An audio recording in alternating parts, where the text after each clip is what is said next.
Bismillahirrahmanirrahim. Assalamualaikum warahmatullahi wabarakatuh.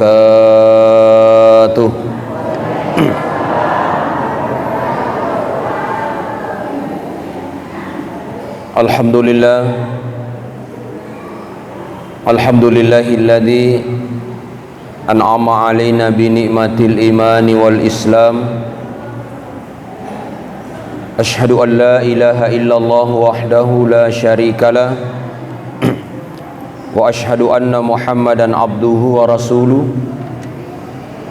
Allahumma salli wa sallim wa barik ala hadzal nabiyil karim sayyidina Muhammadin wa ala alihi wa ashabihi ajma'in, amma ba'd. Ayuhal muslimun al-hadirun, ittaqullaha haqqa tuqatihi wa la tamutunna illa wa antum muslimun. Bapak Ibu hadirin yang insyaallah dirahmati oleh Allah,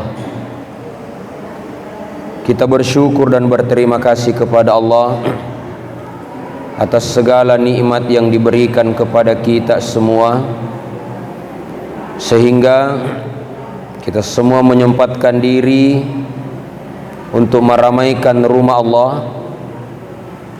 masjid yang kita bangun bersama, memakmurkannya dengan salat berjamaah.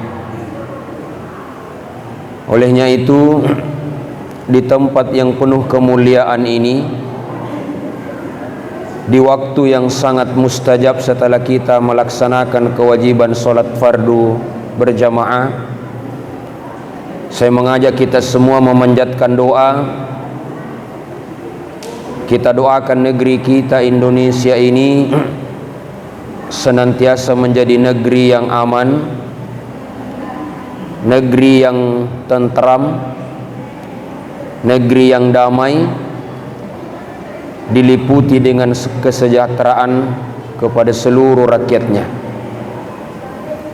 Demikian pula melalui kesempatan ini kita doakan segenap pemimpin-pemimpin kita, kiranya pelaksanaan pembangunan di negeri ini dapat berjalan dengan baik, pelaksanaan pemerintahan dan pembinaan kemasyarakatan pun bisa berjalan dengan baik.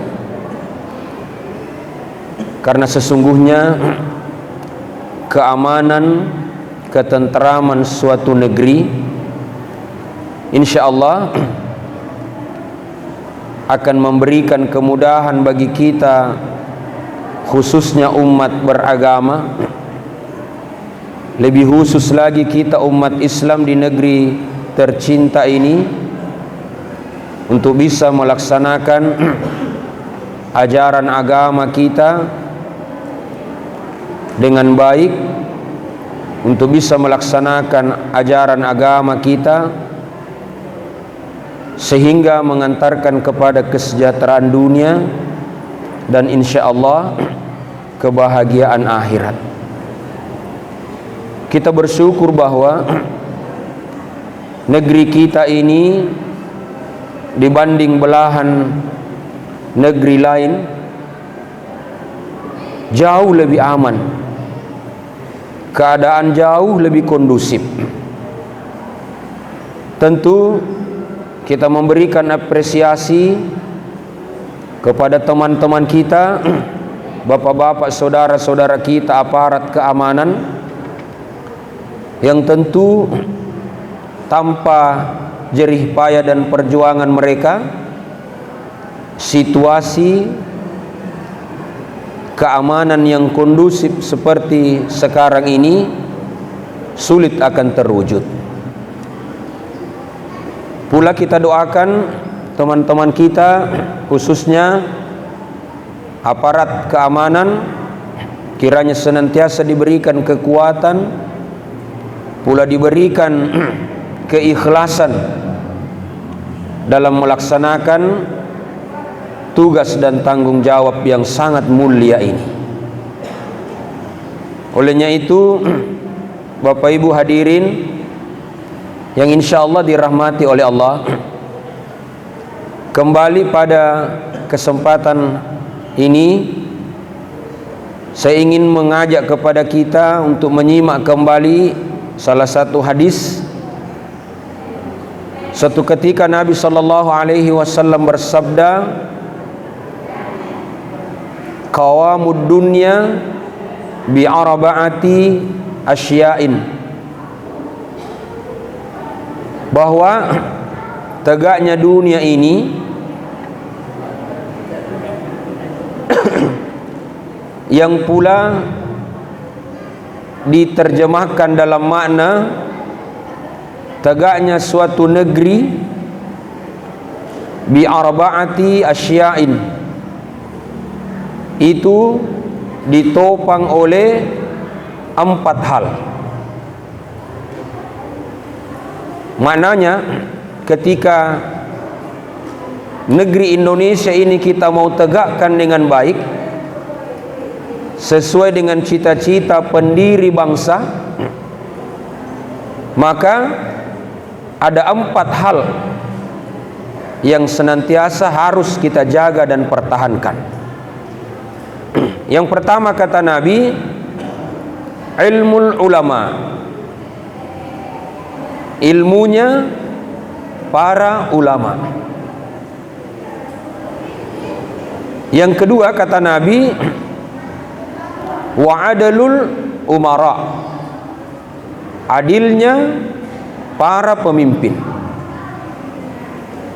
Yang ketiga, sajaul agniya, dermawannya orang-orang yang berharta.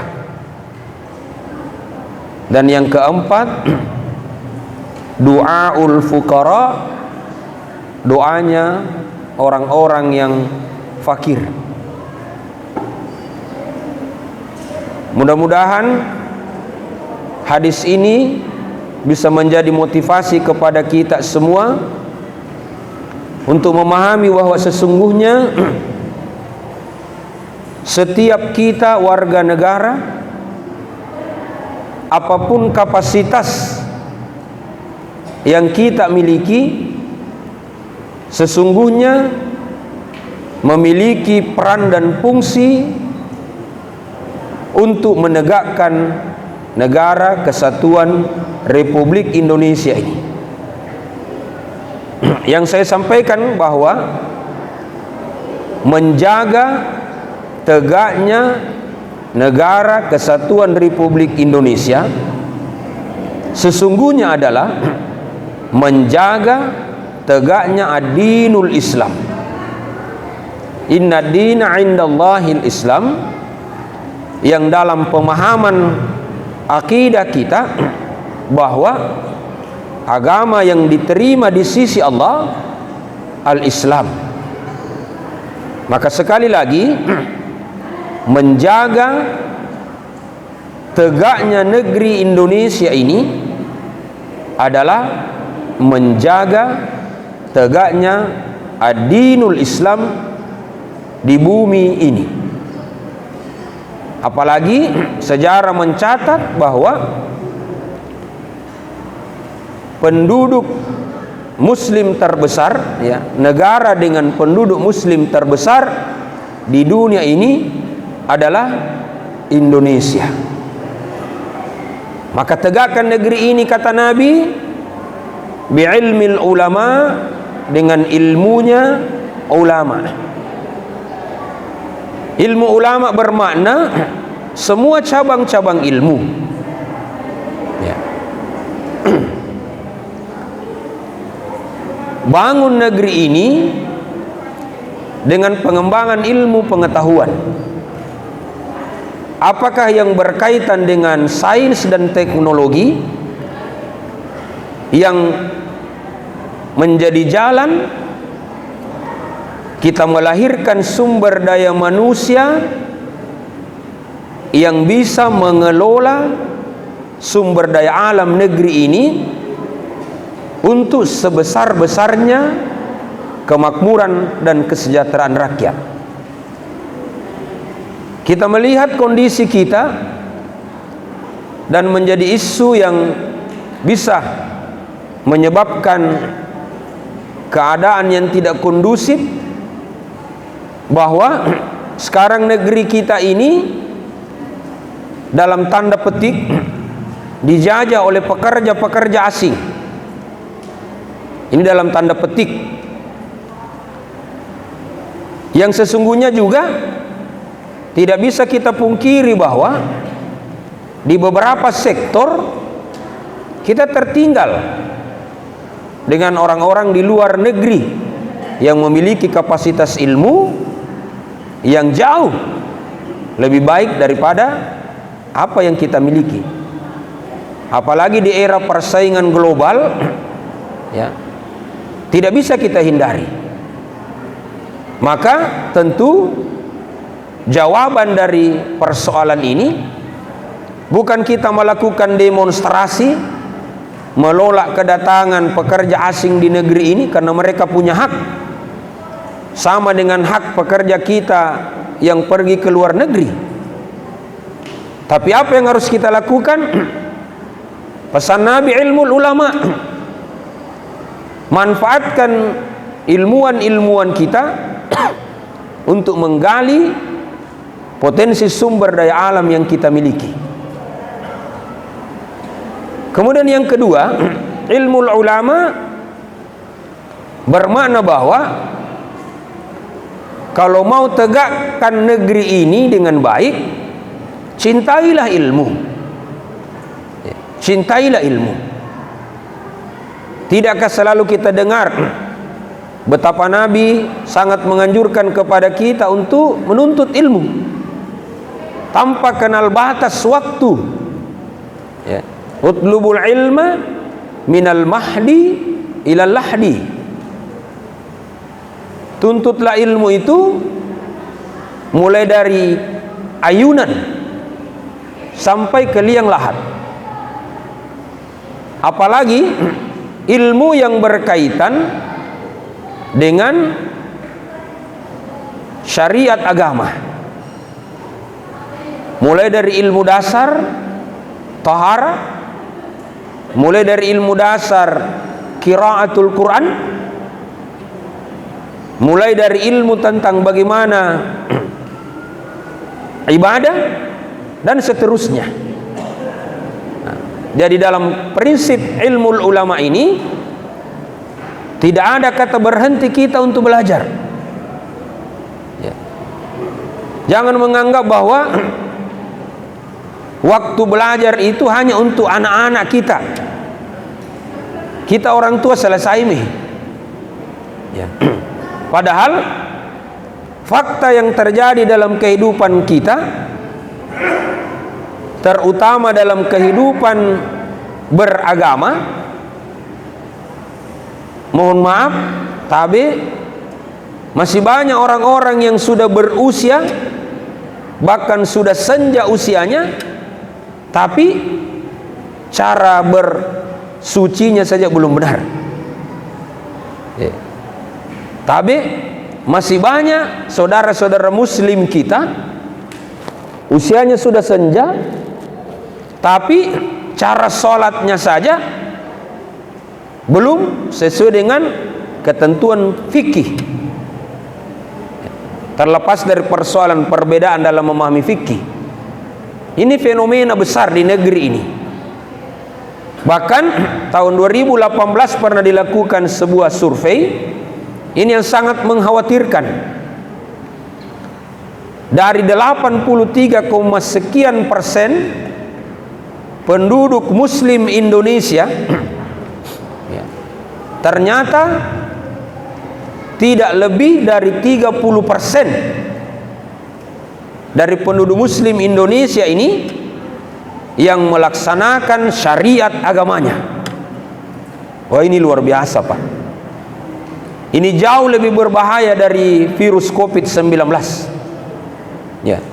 Ketika seorang yang mengaku beragama, ketika seorang yang mengaku saya ini muslim, lalu kemudian lalai dari sholatnya, Maka ini penyakit kronis yang tidak cukup hanya kita menggunakan masker, jaga jarak, hindari kerumunan, protokol kesehatan. Ya, kalau corona, insya Allah dengan protokol kesehatan yang ketat, ya, insya Allah bisa terkendali. Tapi kalau yang ini Pak, orang yang mengaku muslim tapi lalai dari sholatnya, naudzubillah. Kemudian yang kedua, dan ini juga fenomena besar. Sekarang ini masjid dibangun di mana-mana. Bahkan di beberapa tempat belum selesai bangunan masjid, diubah lagi modelnya. Ya, direnovasi, direhab. Ya. Untuk membangun masjid tidak butuh waktu yang lama selesai. Tapi persoalan yang terjadi sekarang, semakin banyak masjid dibangun, semakin kurang orang yang pergi berjamaah. Luar biasa ini masalah Pak. Bersyukur kalau ada teman-teman dari Tasbih, ya, tim safari, tim armada safari salat berjamaah, ya, yang selalu mengingatkan betapa penting berjamaah itu, ya. Dan ini luar biasa, sudah 10 tahun lebih, ya. Nah, ini masalah besar. Maka untuk menopang tegaknya negeri ini, yang pertama harus kita perhatikan bersama adalah ilmu ulama. Jaga ilmu ini, karena dalam riwayat salah satu tanda akan datangnya kiamat ketika satu persatu ulama itu diambil oleh Allah. Matinya seorang ulama pertanda hilangnya satu ilmu. Maka mari jaga ilmu ini Bapak Ibu hadirin. Salah satu caranya adalah dengan kita istiqamah dalam kegiatan majelis ta'lim seperti yang kita lakukan sekarang ini. Maka sesungguhnya teman-teman yang bergerak di bidang ta'lim, apapun dia jenisnya, apakah dalam kelompok-kelompok kecil, apakah dalam kelompok yang lebih besar, sesungguhnya ini adalah penopang tegaknya negeri ini dengan dia menjaga ilmu ulama. Kemudian yang kedua, al-adlul umara. Tegaknya negeri ini itu ditopang oleh adilnya para pemimpin. Adil dalam makna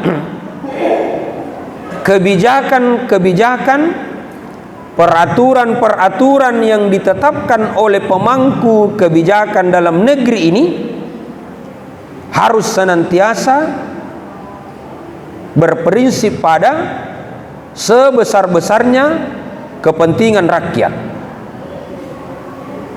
tidak mengacu pada kepentingan pribadi dan golongan. Ya.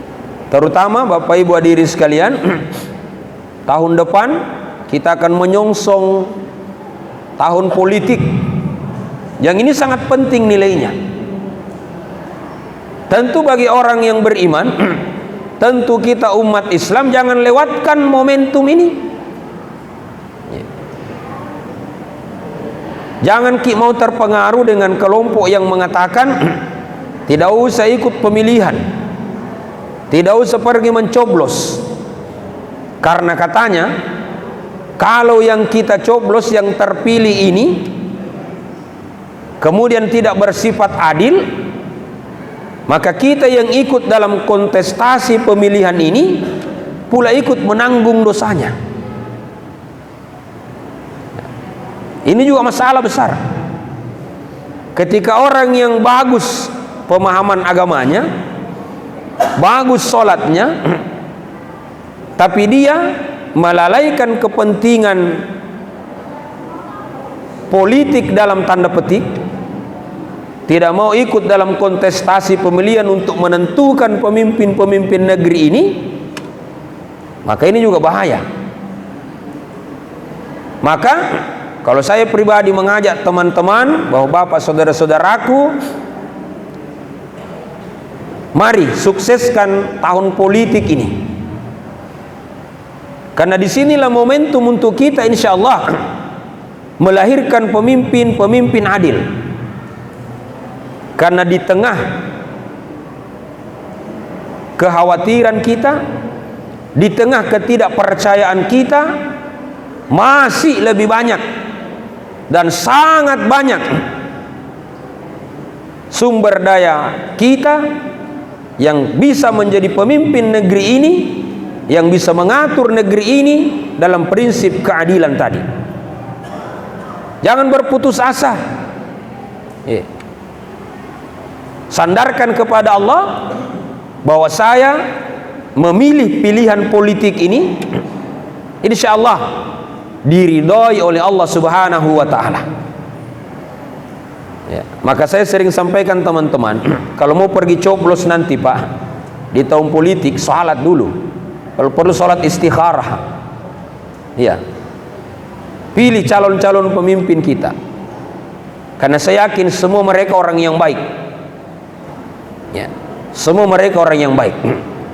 Nah, adilnya pemimpin, lahirnya kebijakan-kebijakan yang berpihak kepada kepentingan rakyat, terutama kebijakan yang berpihak pada bagaimana menjaga kehidupan beragama berjalan dengan baik di negeri ini, insya Allah akan menjadi penopang tegaknya negeri ini. Dan musuh kita bersama adalah jangan sampai kelompok-kelompok yang anti agama ini kembali masuk dalam sistem pemerintahan kita.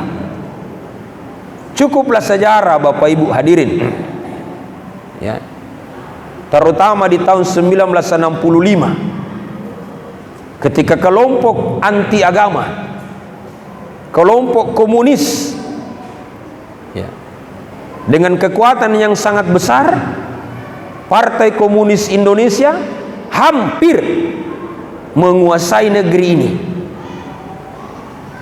Bayangkan dalam catatan sejarah, Partai Komunis Indonesia pernah menjadi pemenang kedua, ya, pernah menjadi partai dengan urutan kedua pemilih terbesar.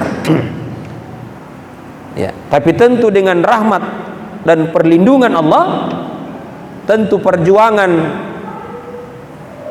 pejuang-pejuang kita terdahulu, kekuatan ini bisa dibendung. Tapi nampak sekarang mulai kembali ada kelompok yang menggerakkan ini. Tentu tanggung jawab kita semua Bapak Ibu. Bayangkan pengorbanan ulama-ulama kita khususnya di Jawa ketika itu. Sekian banyak pimpinan-pimpinan pesantren, sekian banyak kiai, sekian banyak santri-santri pondok pesantren penerus dakwah Islam itu dibantai, dihabisi oleh kelompok anti agama tadi. Maka tabe momentum tahun politik sebagai wadah untuk kita memilih dan menetapkan pemimpin-pemimpin negara kita. Umat Islam tidak boleh tertinggal. Ya, silakan pilih tanpa melihat partainya, tanpa melihat apanya, tapi pilih sosok yang dalam catatan perjalanan politiknya itu berpihak kepada kepentingan negara, berpihak kepada kepentingan ad-dinul Islam. Ya, jadi tabe Pak ya, saya tidak kampanye nih. Saya tidak kampanye, dan memang belum masa kampanye. Saya cuma mengajak bahwa untuk menemukan, untuk menciptakan, untuk melahirkan pemimpin-pemimpin yang adil, kita yang menentukan. Karena kita sepakat di negara ini kita menggunakan sistem demokrasi, bahwa pemimpin yang kemudian akan terpilih menduduki jabatan-jabatan strategis di negeri ini adalah ditentukan oleh rakyat yang memilih. Maka prinsip keadilan akan terwujud ketika kita yang memilih ini adalah orang-orang yang paham beragama. Kemudian yang ketiga, negeri ini akan tegak bisyaja'il agniya, dermanya orang-orang yang berharta, dermawannya orang-orang yang memiliki harta. Bermakna bahwa para pengusaha ya, yang menggerakkan sektor ekonomi negeri ini itu berjalan dengan baik. Bukan hanya bermakna sajaul agniya adalah orang kaya bagi-bagi duit, apalagi yang dipamer-pamer, ya, dilempar-lempar di jalan, ya, dikasih kaget orang, dikasih prank kalau istilah sekarang, ya, didatangi orang dikasih prank, kasih duit. Tapi sajaul agniya bermakna bahwa orang-orang pemodal gerakan sektor ekonomi, ya, lakukan kegiatan bisnis yang tentu sesuai dengan dasar syariat agama. Jangan justru melakukan aktivitas ekonomi yang hanya sekedar untuk memperkaya diri sendiri tanpa memperhatikan kepentingan rakyat. Sajaul agniya, dermanya orang-orang kaya, menciptakan lapangan pekerjaan sehingga masyarakat bisa meraih kesejahteraan, ya. Terkhusus kita Pinrang, kita bersyukur Bapak Ibu, luar biasa ya. Saya dari PK Bata ke sini tadi takut-takut. Kurang jam 5 saya tinggalkan PK Bata. Pas menjelang azan saya tiba di sini. Padahal PK Bata jaraknya ke sini cuma 22 kilo. Ditempuh hampir 1 jam. Ya. Pas masuk batas kota, subhanallah, terlalu padat aktivitas ekonomi. Ya. Dan luar biasa prestasi pemerintah kita Kabupaten Pinrang khususnya dalam beberapa tahun terakhir, sektor ekonomi bergerak sangat luar biasa.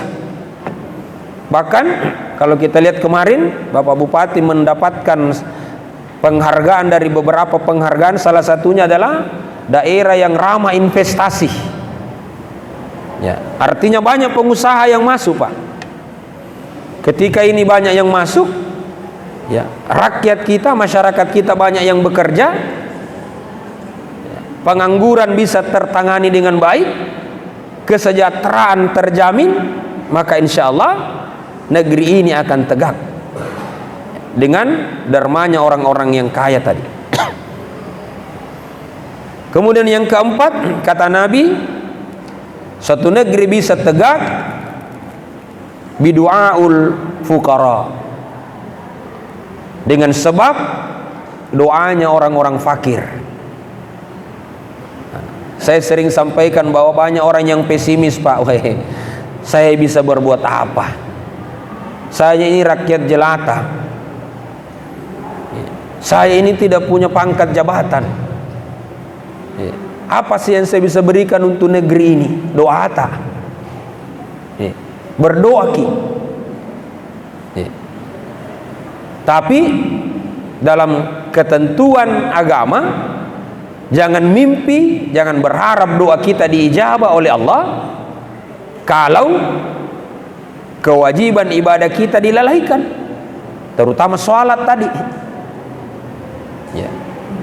Maka tabi bagi mungkin yang bukan ulama, yang mungkin bukan umara, tidak punya jabatan, yang mungkin tidak punya kekayaan, kita punya peran yang sangat besar, dan inilah yang sangat penting untuk menegakkan negeri ini. Doa kita semua. Doa tidak mengenal waktu tempat, kapan saja. Terutama ketika kita ingin berdoa, cari waktu-waktu yang mustajab. Di antaranya seperti yang kita lakukan sekarang. Ya. Salah satu tempat diijabah doa dengan mudah oleh Allah ketika kita berada di majelis ilmu. Ya. Tempat kita ini sekarang majelis ilmu. Tapi saya hanya sekedar menjadi pemandu untuk kita sama-sama mengkaji ilmu. Apa yang Bapak Ibu pahami mungkin jauh lebih besar nilainya. Apa yang Bapak Ibu miliki mungkin jauh lebih tinggi dari ilmu yang saya miliki. Di majelis ilmu ini tercurah rahmat-rahmat Allah yang dibawa oleh para malaikatnya. Di majelis ilmu ini terbuka lebar pintu-pintu doa diijabah oleh Allah. Maka itulah sebab sebaiknya ketika majelis ilmu berjalan, fokus ki, konsentrasi ki. Walaupun mungkin materi yang disampaikan tidak pas dengan selera kita, tapi itulah majelis ilmu. Ya. Kemuliaan ketika kita memuliakan majelis ilmu, maka insya Allah salah satunya doa kita diijabah oleh Allah Subhanahu wa Ta'ala. Maka sekali lagi kita patut bersyukur, alhamdulillah, teman-teman dari tim Armada Safari Berjamaah istiqamah dalam majelis ilmu ini. Ya. Kita bersyukur, alhamdulillah, teman-teman di tim Armada Safari Salat Berjamaah konsisten, ya, dalam melaksanakan aktivitas ini. Sebab tentu kita sadar bersama bahwa kita semua ini adalah orang yang cinta kepada negara kesatuan Republik Indonesia. Dan Nabi katakan hubbul watani minal iman. Cinta kita kepada tanah air kita itu adalah bagian dari iman kita. Ya. Maka siapa yang cinta negerinya, maka sesungguhnya dia cinta kepada agamanya. Siapa yang jaga pelihara negerinya, maka sesungguhnya dia menjaga agamanya. Yang terakhir, Bapak Ibu hadirin sekalian, ya ayyuhalladzina amanu taqullaha haqqa tuqatih. Allah perintahkan kepada kita, wahai orang yang beriman, ittaqullah, bertakwalah kalian kepada Allah, haqqa tuqatih, sebenar-benarnya takwa. Wala tamutunna, jangan sekali-kali, jangan engkau mati illa wa antum muslimun, kecuali engkau berada dalam keselamatan ad-dinul Islam. Maka warisan yang paling utama kita wariskan kepada anak-anak pewaris negeri ini bukan tanah mungkin yang luas dan lapang, bukan gedung yang mewah dan megah, bukan harta yang berlimpah, tapi warisan yang paling utama kita wariskan kepada anak-anak kita adalah warisan iman kepada Allah Subhanahu wa Ta'ala bi kalimati la ilaha illallah Muhammadur Rasulullah. Kemudian yang kedua, wariskan dan ajarkan kepada anak-anak kita sifat nasionalisme, kecintaan kepada tanah airnya, sehingga mereka memahami bahwa Kita ini negeri Indonesia, negeri yang besar. Tidak ada yang bisa menjaganya kecuali dengan kecintaan kita kepada negeri ini. Terutama Bapak Ibu hadirin, fenomena yang terjadi sekarang sangat jauh berbeda dengan di era kita dulu. Bahkan sekarang ada kelompok-kelompok yang sengaja masuk ke sekolah-sekolah, memberikan pemahaman kepada anak-anak, jangan ikut upacara bendera. Hormat kepada bendera merah putih itu adalah kemusyrikan yang nyata. Naudzubillah. Ini ancaman, Pak. Siapa yang bertanggung jawab? Tentu kita, orang tuanya. Ya. Mari bedakan porsi, bagaimana konteks kehidupan bernegara, memuliakan dan menghargai simbol-simbol negara. Bedakan porsi mana kehidupan beragama yang jelas dan nyata, aturan-aturan ketentuan syariat yang ada di dalamnya. Bangun kecintaan anak-anak kita kepada negeri ini, karena sekali lagi kecintaan kita kepada negeri ini adalah kecintaan kita kepada dinul Islam, agama Allah Subhanahu wa ta'ala. Mudah-mudahan insyaallah rahmat hidayah Allah senantiasa tercurah kepada kita semua, sehingga kita menjadi anak negeri, warga negara Republik Indonesia yang senantiasa menjaga tegaknya negerinya tercinta, menjadi warga negara Indonesia yang senantiasa menjalankan syariat agamanya yang dilindungi dengan jelas dalam undang-undang dasar negara kita. Dan insya Allah dengan jalan ini kita meraih kesejahteraan hidup dunia dan insya Allah kebahagiaan hidup akhirat. Billahi taufiq wa da'wati wal irsyad. Wassalamualaikum warahmatullahi wabarakatuh.